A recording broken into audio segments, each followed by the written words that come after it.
உன் கட்சி சார்ந்த மேடை போட்டோ பல பேருக்கு நீ வந்து மேடை போட்டு நீ பண்ணியிருக்க. அந்த மாதிரி நீ மேடை போட்டு பண்ணியிருக்கலாமே. ஆர்எஸ்எஸ் உன்னை இயக்குது அப்படின்ற திமுக குற்றச்சாட்டை இது உறுதிப்படுத்தியிருக்கு. இந்த விஷயம் திமுக பன்னெடுங்காலமா இந்த ஒரு விஷயத்தை சொல்லிக்கிட்டே இருக்கும். சீமான் ஆர்எஸ்எஸ்ஸின் கைக்கூலி அப்படின்றத பல வருஷமா நம்ம ஒரு மேடையில முழங்கிட்டு இருக்கோம். அது அம்பலப்பட்டிருக்கு. நீ பாரதிக்கும் ஆர்எஸ்எஸ்ஸுக்கும் ஃபர்ஸ்ட் என்ன சம்பந்தம்? உனக்கும் ஆர்எஸ்எஸ்ஸுக்கும் சம்மந்தம் இருக்குன்ற ஒரே காரணத்துக்காக நீ எல்லா மேடையிலையும் போயிட்டு நீ எல்லா தலைவர்களையும் பேசிடவே முடியாது. ஈழத்தமிழர்களும் உனக்கு என்ன சம்மந்தம்? நீ ஆமக்கறி கதையை சொன்ன, அரிசி மூட்டை கதையை சொன்ன, அரிசி மெட்டல் கதையை சொன்ன, என்னென்ன கதையை சொன்ன, கடைசியாக மாநூறுகா கதையை வரைக்கும் நீ சொல்லிட்ட. அது ஒரு மாதிரியான ஒரு வியாதி மாதிரி இருக்கு சீமானுக்கு. இது நீ அரசியலுக்காக அரசியல் லாபத்திற்காக ஆர்எஸ்எஸ் மேடையை கிடைச்சிருச்சுன்னொன்னே திமுக மேலே அள்ளி சேட்டவாரி வீசுறதுக்கு திமுக அதுக்கு இடம் கொடுக்காது. நாங்கள் பார்த்து போனோம். தமிழ்நாடு வரலாறுலேயே இது வரைக்கும் ஒரு பொதுச் செயலாளர் பேசிகிட்டு இருக்கும் போது மைக்கை பிடுங்க வரலாறு எங்கன்னா இருக்கா? புசி ஆனதுக்கிட்ட தலையில் தான் அடித்து அந்த மைக்கை வாங்கலாம் அந்த அம்மா. இதுவே தமிழ்நாட்டில் புசி பேசிகிட்டு இருக்கும் போது மைக்கை பிடிங்கினா என்ன சொல்லியிருப்பானுங்க? போலீஸ் அராஜகம் ஒழிக, திமுக ஒழிக, ஏதோ ஒன்று கத்திருப்பானுங்களா? அனில் குஞ்சு கத்திட்டு இருப்பானுங்களா? இது அங்கே நடந்துச்சு. உனக்கு லத்தி சார்ஜ் நடந்துச்சா? இதே தமிழ்நாட்டில் நடந்திருந்தா நீ என்னென்ன பேசியிருப்ப? இது வரைக்கும் கூட்டத்தில் எவனா கன் எடுத்துட்டு போய் பார்த்துருப்போமா? ஏன் உன் கட்சி கூட்டத்துக்கு கன் எதுக்குடா? அப்புறம் யாரை சுடுறதுக்காக எடுத்துட்டு வந்தீங்க? புரியலையே.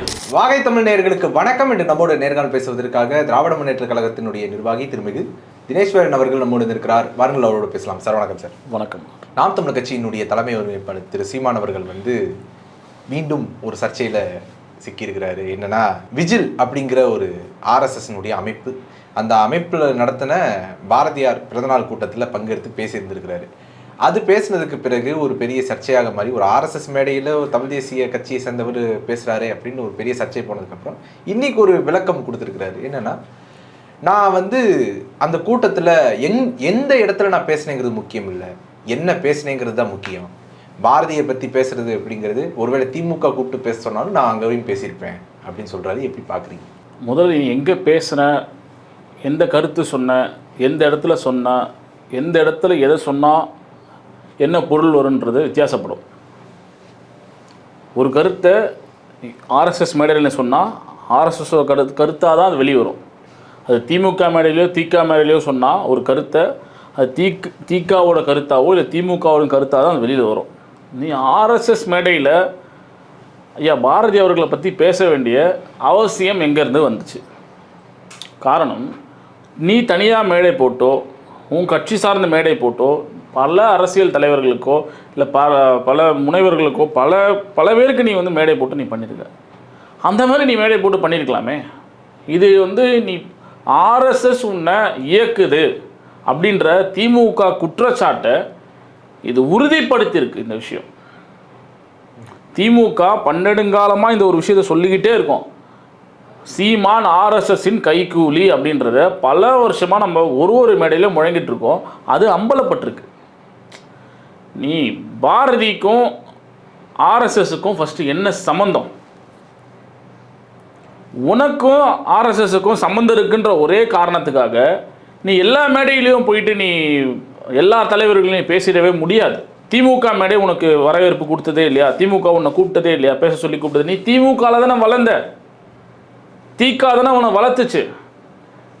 நீயே பல மேடையில் சொல்லியிருக்க, உனக்கு சோறு போட்டது திக தலைவர்கள் தான் உன்னை வளர்த்தாங்கன்னே சொல்லியிருக்க. அவங்களுக்கு துரோகம் பண்ணிட்டு நீ கட்சி ஆரம்பித்து உன் பிழைப்பு வாதத்துக்காக நீ கட்சி ஆரம்பித்த. ஈழத்தமிழர்களும் உனக்கு என்ன சம்மந்தம்? நீ ஆமக்கறி கதையை சொன்ன, அரிசி மூட்டை கதையை சொன்ன, அரிசி மெட்டல் கதையை சொன்ன, என்னென்ன கதையை சொன்ன, கடைசியாக மாநூறுகா கதையை வரைக்கும் நீ சொல்லிட்ட. கதையை சொல்லி சொல்லி சொல்லி சொல்லி அந்த அது ஒரு மாதிரியான ஒரு வியாதி மாதிரி இருக்குது சீமானுக்கு. அந்த வியாதிக்கு காரணம் ஆர்எஸ்எஸ்ன்றதை இந்த மேடையும் அவர் அம்பலப்படுத்தியிருக்குன்னு சொல்ல வரும். பாரதி அவர்களை பற்றி பேசுகிறாரு. ஆனால் அதே மேடையில் தந்தை பெரியார் அவர்களை பற்றியும் ஒரு வார்த்தையை போகிற போக்கில் சொல்கிறாரு. தமிழை காட்டுமிராண்டி மொழின்னு சொன்னவங்களே நாங்கள் தந்தை. அதுதான் சொன்னேன். நீ எந்த மேடையில் நின்று பேசுறியோ அவங்களோட அஜெண்டாவை நீ பிரதிபலிக்காமல் பேசவே முடியாது. நான் திமுக மேடையில் நின்று நான் பேசுகிறவன், நான் திமுகவனுடைய உறுப்பினர், திமுகவுடைய நிர்வாகி. நான் திமுகவை பற்றி பேசுகிறேன்னா திமுகவை மட்டும் தான் நான் பேசுவேன். நீ பிழைப்புவாதி. நீ யாருக்காக என்ன வேணாலும் பேசுவ, காசுக்காக நீ என்ன வேணாலும் பேசுவ. நீ ஆர்எஸ்எஸ் மேடையில் போய் பேசுகிறேன்னா உன் அஜெண்டா என்னவா இருக்கும்? ஆர்எஸ்எஸோட அஜெண்டா என்னங்க? ஆர்எஸ்எஸோட அஜெண்டா என்ன? தமிழ்நாட்டில் திமுகவை ஒழிக்கணும், காலி பண்ணணுன்றதுல அவங்க ஸ்ட்ரக்சர்டாக வேலை செய்கிறாங்க. அதுக்கு நீ ஒத்துவராக போறியே, அவனுக்கு ஆள் கிடையாது. உன்ன மாதிரி ஆளை வச்சு, விஜய் மாதிரி ஆளை வச்சு தானே வேலை செய்ய முடியும். அதுதானே செய்கிறான்னு நாங்கள் திருப்பி திருப்பி சொல்கிறோம். நீ பாரதியை வச்சு, பாரதி இப்போ தான் உனக்கு தெரியுமா? இதுக்கு முன்னாடி அவரோட வரலாறு நீ படித்ததே கிடையாதா? நீ இப்போ தான் சொல்கிற பாரதி அவர்கள் வந்து தமிழ்நாடுன்னு பெயர் வச்சதே அவரு தான் நீ சொல்ல வர. நான் என்ன சொல்கிறேன்னா, இது தமிழ்நாடுன்னு அதுக்கு முன்னாடி பல சங்ககால இலக்கியங்கள்ல தமிழ்நாடுன்ற பெயர் குறிப்பிடப்பட்டிருக்கு, யாரும் மறுக்கலை. 1967க்கு முன்னாடி தமிழ்நாடு அழைச்சோமா? அதுக்கு முன்னாடி என்ன சொன்னோம்? மெட்ராஸ் மாகாணம் தானே சொன்னீங்க. என் பாட்டனாகட்டும், என் பாட்டனாகட்டும், மூட்டனாகட்டும் எல்லாம் என்ன சொல்லியிருப்பாங்க? மெட்ராஸ் மாகாணம் தான் சொல்லியிருப்பாங்க. இன்னமும் வழக்காடு மொழியில் மெட்ராஸ்ன்ற வார்த்தை புழங்குது. நார்த் மெட்ராஸில் குறிப்பாக சொல்லணும்னா மெட்ராஸ்ன்னு தான் சொல்லுவோம். ஆனால் அதை சட்டமாக்குனது பேரறிஞர் அண்ணா தான். இது குழந்தை அறியும், அரசியலில் அடிச்சுவடி தெரிஞ்ச குழந்தை அறியும்.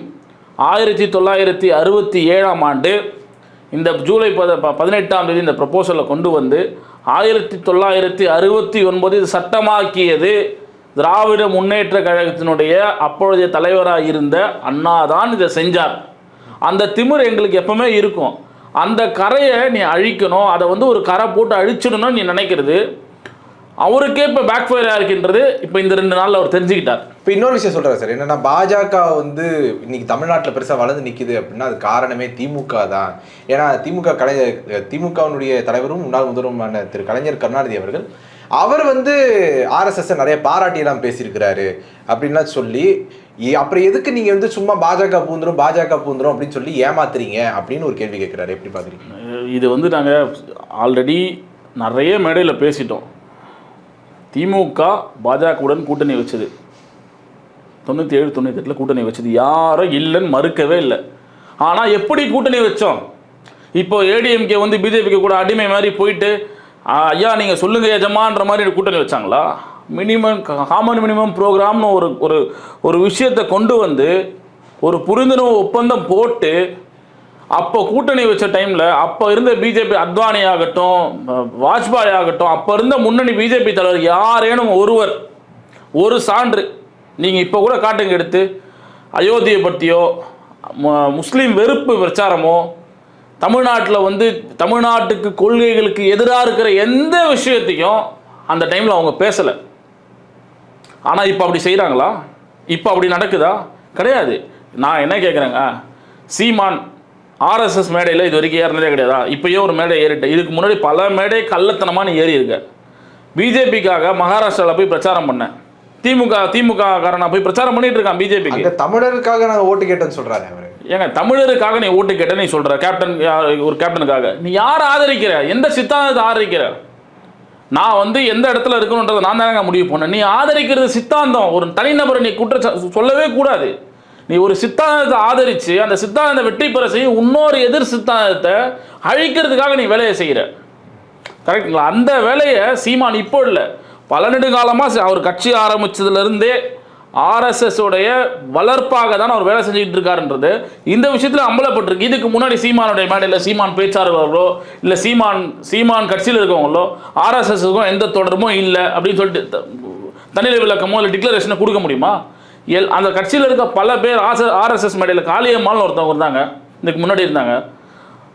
அந்த ஃபோட்டோ வந்து பெரிய வைரல் ஆச்சு. பிஜேபி கூட அந்த மகளிர் அணி கூட இருக்கவங்க எல்லாரும் கூடயுமே இருந்து ஒரு ஃபோட்டோ வெளியாச்சு. அந்த மாதிரி வெளியே போயிட்டாங்கன்னு வச்சுக்கோங்க. இப்போ சீமான் எப்பவுமே பிஜேபியினுடைய தலைவர்களை ஆதரிச்சு தான் செயல்பட்டு தான் இருக்காரு. இல்லை அப்படி செயல்பட்டு இருக்காரு நீங்கள் சொல்கிறீங்க. ஆனால் இருந்தாலும் அவரும் பாஜகவை எதிர்க்க தானே சார் செய்கிறாரு. பாஜகவை எதிர்க்காமல் இருந்தால் கூட பரவாயில்ல, அவரும் ஒரு பங்குக்கு எதிர்க்க தானே செய்கிறாரு. பாஜக வந்து எந்த காலகட்டத்திலையும் தமிழ்நாட்டில் அரசியல் பண்ண முடியாது, நான் இருக்க வரைக்கும் அரசியல் பண்ண முடியாது அப்படின்னு அவரும் சொல்கிறாருல்ல. பாஜகவுனுடைய குரு யாரு? ஆர்எஸ்எஸ் தானே. நீ ஆர்எஸ்எஸ்ஸை போயிட்டு நீ அவங்க போயிட்டு தொட்டு கும்பிட்டு அவன் காலில் தொட்டு கும்பிட்டு அவன்கிட்ட நீ காசை வாங்கிட்டு வேலை செய்வ. பிஜேபிக்கு நீ வேலை செய்ய மாட்டேன்னு எப்படி நம்புறது? ஆர்எஸ்எஸ்னுடைய பிஜேபியினுடைய பிறப்பிடமே ஆர்எஸ்எஸ் தானேங்க. பிஜேபியினுடைய பிறப்பிடம் ஆர்எஸ்எஸ். நீ ஆர்எஸ்எஸ்க்கு வேலை செய்யறதுனால பிஜேபிக்கு நீ ஆட்டோமேட்டிக்காக வேலை செய்கிறன்னு தான் அர்த்தம். ஆர்எஸ் அஜெண்டா சிம்பிள், திராவிடம்ன்ற ஒரு சித்தாந்தத்தை ஒழிக்கணும், திமுகன்ற கட்சியை அழிக்கணும். இதை தாண்டி அவனுக்கு வேற ஒரு தமிழ்நாட்டில் வேற ஒன்றுமே கிடையாது. சரி, அப்படி நம்ம வச்சுக்கிட்டாலும் கூட இப்போ வந்து அவர் திருப்பரங்குன்ற விஷயத்தை பற்றி ஒரு விஷயம் சொல்றாரு. என்னன்னா, முருகப் பெருவிழா நான் நடத்துறேன், இவங்களுக்கு என்ன புதுசா வந்துச்சு முருகன் மேல அக்கறை அப்படின்னு ஒரு கேள்வி கேட்கிறாரு. எங்களுக்கு வந்துட்டு நாங்க முருகப் பெருவிழா நடத்தினப்போ அப்போ வராத ஒரு பாஜக காரங்களும் இப்போ வந்து நிக்கிறாங்க அப்படின்னு ஒரு சரியான பார்வை தானே வைக்கிறாரு அவரு. இதுக்கு முன்னாடி முருகன் மாநாடும் நடத்தினாங்க, ஆர்எஸ்எஸ் காரங்களும் பிஜேபி காரங்களும் நடத்தினாங்க. அதுல முருகனோட புகழ் பாடினாங்களா? என்ன பண்ணாங்க? பெரியார் படத்தை போட்டோம், ஐயா கலைஞர் அவர்கள் படத்தை போட்டோம், ஐயா அண்ணா அவர்களின் படத்தை போட்டோம். எவ்வளோ இழிவுபடுத்துகிறாங்க. ஆனால் முருகன் மாநாடுன்னு பேசுகிறதுக்கு ஆர்எஸ்எஸ்க்கும் பிஜேபிக்கும் என்ன தகுதி இருக்குது? நீ இதே திருப்பரங்குன்றத்தில் அவங்க என்ன கோஷம் போட்டாங்க? பாரத் மாதா கி ஜெய் தானே கோஷம் போட்டாங்க, அரோகரான கோஷம் போட்டாங்க. பாரத் மாதா ஜெய்க்கும் முருகனுக்கும் என்ன சம்மந்தம்? ஃபஸ்ட்டு உன்னோட கலவர நோக்கம். அவன் கலவரம் பண்ணுறப்ப என்ன பண்ணுவான்? போலீஸ்கிட்ட அடி வாங்குறப்ப என்ன பண்ணுவான் பார்த்துருக்கீங்களா? பாரத் மாதாக்கு ஜெயன் கத்துவான். அதுதானே இங்கே செஞ்சுருக்கான். அவன் பண்ண வந்தது ஒரு கலவரங்க. ராம ரவிக்குமாருக்கும் திமுக எதனா சம்மந்தம் இருக்கா? அண்ணாமலைக்கும் திமுக எதனா சம்மந்தம் இருக்கா? நயனார் நாகேந்திரனுக்கும் திமுக எதனா சம்மந்தம் இருக்கா? எச் ராஜாக்கும் திமுக எதனா சம்மந்தம் இருக்கா? இவங்க தானே அந்த கலவரத்தை முன்னின்று செஞ்சது யாரு? இவங்க தானே. இவங்க செய்கிறாங்க. ஏங்க, ஒருத்தவங்களை போட்டு நீ அடிக்கிறவனுக்கும் நீ அடி வாங்குறவன் பக்கம் இல்லை, அடிக்கிறவன் பக்கம் நிற்காதுன்றது தான் எப்பவுமே தமிழ்நாட்டினுடைய குரலாக இருக்கும் எப்பவுமே. அதே தானே இப்பவும் சொல்கிறோம். ஏன் அவன் கலவரம் பண்ண வரான்? பக்தர்கள் கிடையாது, அவன் ஹிந்துஸ் கிடையாது. இந்துத்துவாக்கும் இந்துஸ்க்கும் பயங்கர வித்தியாசம் இருக்குது. அதே நாளில், அதே திருப்பரங்குன்றத்தில் தீபம் ஏற்ற வந்த அதே நாளில் தான் திருவண்ணாமலையில் 30 லட்சம் பேர் கூடுறாங்க. அங்கே எதனா ஒரு சின்ன சலசலப்பு, ஏதோ ஒரு சின்ன அசம்பாவிதம், இவனுங்க வெறும் ஒரு 300 பேர் சேர்ந்து என்ன அழிச்சாலாட்டம் பண்ணானுங்க பார்த்தீங்களா? போலீஸ் தடுத்து அன்னைக்கு பெரிய கலவரத்தை பிளான் பண்ணியிருந்தானுங்க. அதை தடுத்தது திமுக அரசு. அதை அழகாக எங்கள் முத்துவேல் கருணாநிதி ஸ்டாலின் எங்கள் தலைவர் வந்து அழகாக கையாண்டாருன்னு சொல்கிறோம் நாங்கள். அவங்க கலவர நோக்கம் முறியடிக்கப்பட்டது. இதற்கு சீமால் உள்நோக்கம் கற்பிக்க கூடாது. காரணம் அவர் இன்னமும் சொல்றாரு என்னன்னா, திமுகவும் பாஜகவும் சேர்ந்து அரசியல் பண்ணுதுன்னு சொல்றாரு. ஏங்க, கலவரம் பண்ண வருது பாஜக, கலவரம் பண்ண வருது ஆர்எஸ்எஸ். நீ ஆர்எஸ்எஸ்க்கு சப்போர்ட் பண்ற. ஏங்க, இதுல என்ன மத அரசியல் பண்றாங்க? மதம் நான் சொல்றேன். அதே இடத்துல பக்கத்துல ஒரு இஸ்லாமிய சகோதரர் கடை வச்சிருக்கான். அந்த திருப்பரங்குன்றத்திலே அதே பாதை வழியிலேயே ஒரு முஸ்லீம் சகோதரர் கடை வச்சிருக்கான். பக்கத்துல இந்து சகோதரர் கடை வச்சிருக்கான். எந்த பிரச்சனையுமே கிடையாது. அங்க எந்த பிரச்சனையும் இருக்கக்கூடாதுன்றது திமுகவுடைய வாதம். அவன் என்ன பிரச்சாரம் பண்றான்? ஆர்எஸ்எஸ் காரணம் பிஜேபி என்ன பிரச்சாரம் பண்றான்? அங்க தீபமே ஏத்தப்படலைன்னு தான் பிரச்சாரம் பண்றான். கரெக்டுங்களா? அங்க தீபமே ஏத்தப்படல. ஆனா தீபம் ஏத்தப்படலையா? ஏத்தப்படுது. எங்க ஏத்தப்பட்டுச்சு? உச்சி பிள்ளையார் கோயில்ல. உச்சி பிள்ளையார் கோவில்ல 100 நெடுங்காலமா 100 வருஷத்துக்கு மேல எங்க ஏத்துனாங்களோ அங்க ஏத்துனாங்க. அன்னைக்கு கார்த்திகை தீபத்தன்னைக்கு அங்க ஏத்துனாங்க. ஆனா அவங்க பிரச்சாரம் அது கிடையாது. திமுக அரசு ஏத்தவே இல்லை. இந்துக்களுக்கு எதிராக செயல்படுது திமுகன்னு சொன்னான். கிடையாது. நீ சொன்ன இடத்துல ஏத்தல. நீ சொன்னது ஒரு அளவுக்கல்ல காட்டி அந்த இடத்துல வந்து தீபத்தூணை அது வந்து தீபத்தூண் அந்த இடத்துல தான் ஏற்றணும். நான் என்ன சொல்கிறேன், இதுக்கு முன்னாடி எந்த கவர்மெண்ட்டுமே இல்லையா? திமுக தான் 50 வருஷம் ஆண்டுகிட்டு இருக்கா. ஜெயலலிதா ஆண்டாங்கல்ல, எம்ஜிஆர் ஆண்டார்ல, அப்போல்லாம் எங்கே ஏற்றுனாங்க? ஏன் அவங்கள கேட்கல? ஏன் திமுகவை மட்டும் நீ கேட்குற?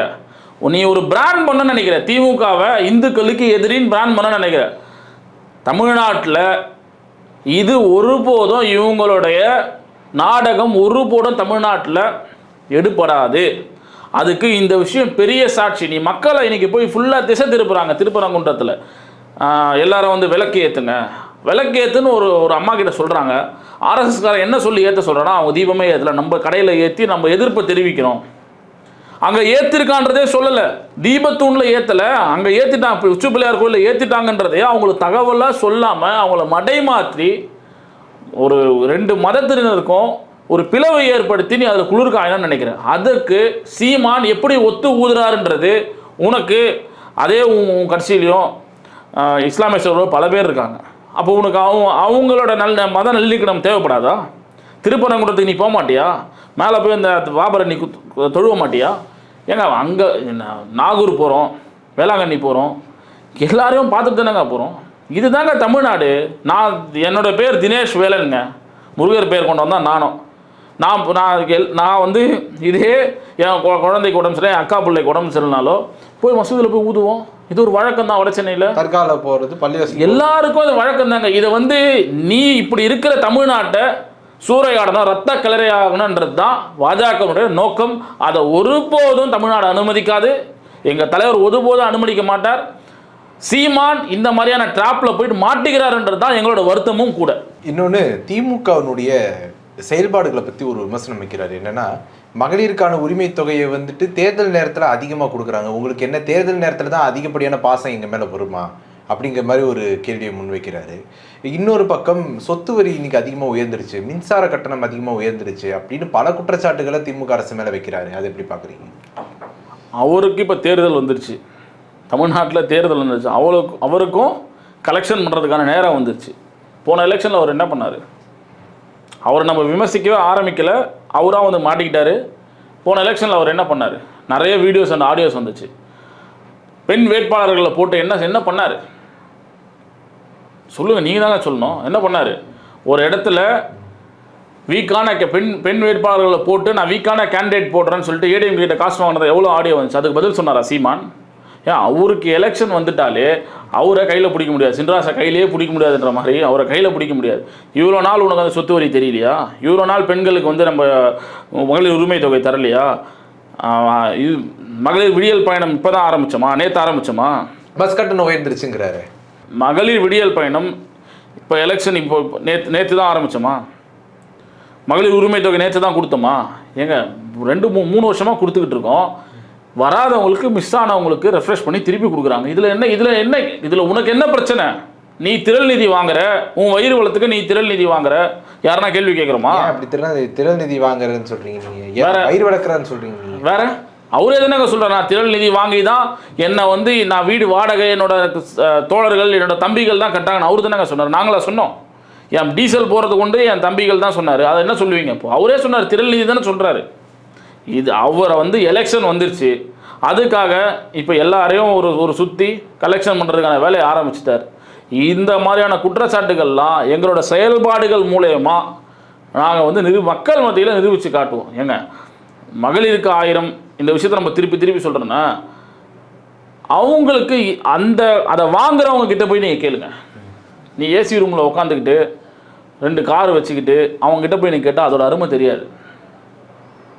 உனக்கும் அந்த உரிமை தொகைக்கும் என்ன சம்மந்தம் இருக்குது? நீ உன் தம்பிகள் கொடுக்குறான், அங்கே இருந்து உனக்கு காசு கொட்டுதுன்னு நீயே சொல்லியிருக்க, நீயே திருநெறி வாங்குறன்னு சொல்கிற. உனக்கும் இதுக்கும் என்ன சம்மந்தம்? மக்களை சந்தித்து மக்கள் பிரச்சனையை நாடுறதுல திமுக முதன்மையாக இருந்து மக்களுக்கு சேவை செய்கிற வேலையை தான் திமுக செய்யுது. இது நீ அரசியலுக்காக, அரசியல் லாபத்திற்காக ஆர்எஸ்எஸ் மேடையை கிடச்சிருச்சுன்னொன்னே திமுக மேலே அள்ளி சேட்டவாரி வீசுறதுக்கு திமுக அதுக்கு இடம் கொடுக்காது. நாங்கள் பார்த்துப்போம். புதுச்சேரியில் விஜயினுடைய கூட்டம் முடிஞ்சிருக்குது. அதில் வந்து விஜய் வந்து பேசும்பொழுது, புதுச்சேரி மக்களே ஒருபோதும் திமுகவை நம்பாதீர்கள், நீங்கள் செய்ய வேண்டியதெல்லாம் ஒன்று தான், திமுகவை நம்பாதீர்கள் அப்படின்னு சொல்லியிருக்கிறாரு. அவருக்கு திமுக மேனியா பிடிச்சிருக்கு, வேறு ஒன்றும் கிடையாது. பாண்டிச்சேரிக்கும் திமுகவுக்கும் என்ன சம்பந்தம்? பாண்டிச்சேரியில் திமுக எதிர்கட்சி, பாண்டிச்சேரியில் யார் ஆளுங்கட்சியாக இருக்கிறது? என்ஆரும் பிஜேபியும் தான் இருக்காங்க. என்ஆர் காங்கிரஸும் பிஜேபியும் இருக்காங்க. தமிழ்நாட்டில் என்ன நீ சொன்ன? திமுகவை ஏன்டா எதிர்க்கிறேன்னு கேட்டேன். ஏன்டா பாஜக பற்றி நீ பேசவே மாட்டுற? ஏடிஎம்கே கத்தி ஏன்டா பேசவே மாட்டுற? ஏன்னா அவங்கள பார்த்தா பயந்து தொடர் நடுங்கிற அப்படின்னு சொல்லிட்டு கேட்டோம். நீ என்ன சொன்ன? நான் ஆளுங்கட்சி யாரோ அவங்கள பற்றி தான், அதிகாரத்தை பார்த்து தான் நான் கேள்வி கேட்பேன்னு சொன்னேன். பாண்டிச்சேரியில் திமுக ஆளுது, பாண்டிச்சேரியில் பிஜேபி ஆளுது. பிஜேபியோட கவர்மெண்ட்டோட ஹோம் மினிஸ்டர் தான் அங்கே வந்து நமச்சிவாயம். அவரை பாராட்டி வந்திருக்கான். அவரை பாராட்டிட்டு செயல்பாடுகள் சரியா இருந்திருக்குது, அவங்க உரிய பாதுகாப்பை நல்லா கொடுத்துருக்காங்க. தமிழ்நாட்டில் இப்படி நாங்கள் எப்படி நான் கேட்குறேன், என்ன உரிய பாதுகாப்பு கொடுத்தாங்க? போலீஸ் பாதுகாப்பு கொடுத்ததுலேருந்து தமிழ்நாடு வரலாறுலேயே இது வரைக்கும் ஒரு பொதுச் செயலாளர் பேசிகிட்டு இருக்கும் போது மைக்கை பிடுங்க வரலாறு எங்கன்னா இருக்கா? புஷி ஆனதுக்கிட்ட தலையில் தான் அடித்து அந்த மைக்கை வாங்கலாம், அந்த அம்மா வாங்கினாங்க. இதுவே தமிழ்நாட்டில் நடந்திருந்தா, இதுவே தமிழ்நாட்டில் புஷி பேசிகிட்டு இருக்கும்போது மைக்கை பிடிங்கினா என்ன சொல்லியிருப்பானுங்க? போலீஸ் அராஜகம் ஒழிக, திமுக ஒழிக, ஏதோ ஒன்று கத்திருப்பானுங்களா? அனில் குஞ்சு கத்திருப்பானுங்களா? இது அங்கே நடந்துச்சு, உனக்கு லத்தி சார்ஜ் நடந்துச்சா? இதே தமிழ்நாட்டில் நடந்திருந்தா நீ என்னென்ன பேசியிருப்ப? உனக்கு அங்கே நடந்திருக்கு. தமிழ்நாட்டோட பன்மடங்கு அதிகமாக அங்கே சட்டம் ஒழுங்கு சீர்கட்டு இருக்குது. மது அங்கே ஆறாக ஓடுது. இது ஊரறிந்த விஷயம். ஆனால் அங்கே போயிட்டு திமுகவை எதிர்க்கணும், எங்கே போனாலும் நீ திமுகவை எதிர்க்கணுன்ற ஒரே காரணத்துக்காக மட்டும் பாண்டிச்சேரியில் நீ போய் அதை பேசுகிறேன்னா உன்னோட சொத்தை வாதம் வெளிப்படுதில்ல. பாண்டிச்சேரியில் ஆள்றது பிஜேபி, அதை பார்த்து எதனா கேள்வி கேட்டியா? அங்கே என்ன சொன்ன? ஆளுங்கட்சி, ஒன்றிய அரசு. ஆனால் இங்கே தமிழ்நாட்டில் பேசும்போது திமுக அரசு. ஏன் பிஜேபின்னு வாயில் வராதா? மோடின்னு வாயில் வராதா? அமித்ஷான்னு வாயில் வராதா? ஜேபி நட்டான்னு வாயில் வராதா? நைனா நாகேந்திரன் வாயில் வராதா? ஏன் வராதுன்னா வாங்கினா தலைவனை போட்டு பிச்சை எடுத்துருவாங்க. இந்த கரூர் விஷயத்தில் மாட்டி சிக்கி சின்னாபின்னமாயிருக்கான். பிஜேபி எதிர்க்கிறதுக்கு துப்பு இல்லைல்ல. ஏன் கொள்கை எதிரின்னு சொல்கிற? உன் கொள்கை எதிரி தானே. உன் கொள்கை எதிரி 2024 வந்து தனியாக மாட்டினால. எலெக்ஷனில் நின்று நான் என் கொள்கை எதிரி கிடச்சிருக்கான், சான்ஸ் கிடச்சிருக்கு, நான் எலெக்ஷனில் நின்று அவனை வீழ்த்த வேண்டியதானே. அவங்களுக்கு எதனா சேதாரம் ஆகிட போதுன்ற ஒரே காரணத்துக்காக பிஜேபி பெற்ற கள்ள குழந்தை தான் விஜய். அந்த ஒரே காரணத்துக்காக நீ எலெக்ஷனில் நிற்கலை. 2026 தான் ஸ்ட்ரைட்டாக ஒரு வருவார். 2026 சிஎம் ஆகிடும். புதுச்சேரியிலையும் வரப்போகிறாங்க அப்படின்னு புஷியாரன் பேசியிருக்கிறார். எப்படி?